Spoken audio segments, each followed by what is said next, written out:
नमस्कार मित्रांनो, घरचा तंत्र आणि वनस्पती तंत्र या दोन्ही चॅनलमध्ये आज आपल्याला एक वनस्पती मौल्यवान गवसली त्या वनस्पतीचा एका घराच्या संबंधात वनस्पती आहे.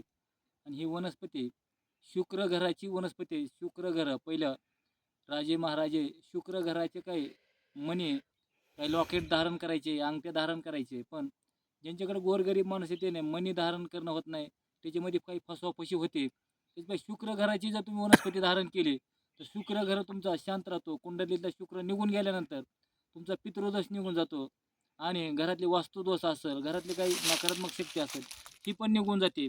आणि शुक्राची एक अशी वनस्पती असते मित्रांनो, ती काय करते, येलवर्गीय म्हणता यायचं नाही आपल्याला, झाड बी म्हणायचं नाही. मोठं जर झाड झालं तर मोठं करतं आणि बारकं असलं तर इकून एकाला अशा फांदीला इकून एकाला आडेमारी चलतं. त्याला कुठली बी वनस्पती ती गवसली तर बघा ही अशी आडेमारी चलतं. ही बघा शुक्र नावाच्या वनस्पतीचे आडीत मारलेले आहेत आणि ही पान आहेत. तर शुक्र नावाची वनस्पती तुम्हाला घरात, दरवाज्यात, दारात जर तुम्ही ठेवली तर तुमच्या घरातली वास्तुदोष असेल, तिथला काही वास्तुदोष म्हणजे काही बांधकामात काही बिघड झालेला असतो कमी जास्त, आणि त्याच्यामुळे तिथल्या काही चुकीच्या गोष्टी नकारात्मक शक्ती काढतं, तर ही त्याच्यापासून वास्तुदोष क्लिअर करायचं काम करते ही वनस्पती. आणि ही वनस्पती तुमच्या अंगावर धारण केल्यानंतर एखादी शुक्राची कुणाला बाधा आहे, शुक्र बाधा झाल्यामुळं त्याचे काही कुंडलीतली बाधा जात नाही आणि काही कुणाची अनेक अडचणी असू शकतात. ती अडचणी निघून गेल्यानंतर त्याच्या जीवनामध्ये सुख समाधानी येऊन आयुष्य लाभ होतं, पैसा येतो, पैसा टिकून राहतो, लक्ष्मी बरकत राहते आणि फायदा होतो लक्ष्मीचा. आणि लक्ष्मी आणि ही घरात ठेवल्यानंतर भांडण तंटा घरातला निघून जातो कायमचा. असं आहे. घरामध्ये तुम्ही ह्याचा मणी करून बांधला, ह्याचा तुकडा करून घरात पूजाला ठेवला तुम्ही, तर घरामधलं जी काही शुक्राची काही जी बाधा आहे आणि ती निघून गेल्यानंतर तिथले वास्तुदोष बी निघून जातो. तुमच्या घराचे बांधकाम जरी उलटा पुलटा झालेलं असलं आणि ही जर तुम्ही तिथं दारवाज्यावर घरात जर पूजेला ठेवलं तर तुमच्या घरामधला वास्तुदोष 100% निघून जातो. तर ह्याची मुळी, ह्याचं लाकूड अंगावर धारण केलं, तावीजमध्ये चांदीच्या जर धारण केलं ह्याचा थोडा तुकडा, तरी तुम्हाला शुक्राची साथ भेटते.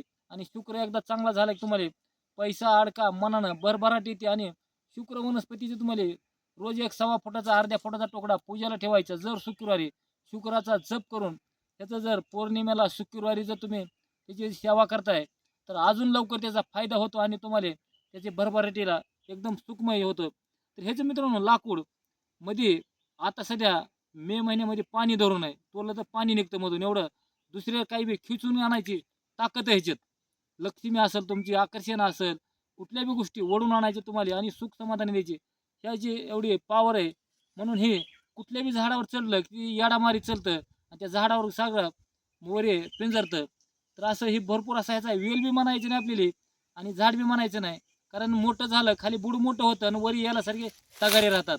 ह्याचे पानं सीताफळीच्या पानासारखे आहेत. महाराज पानं दाखवा एकदा कसे आहेत बघा. हे शुक्र नावाच्या वनस्पतीचे पान आहेत.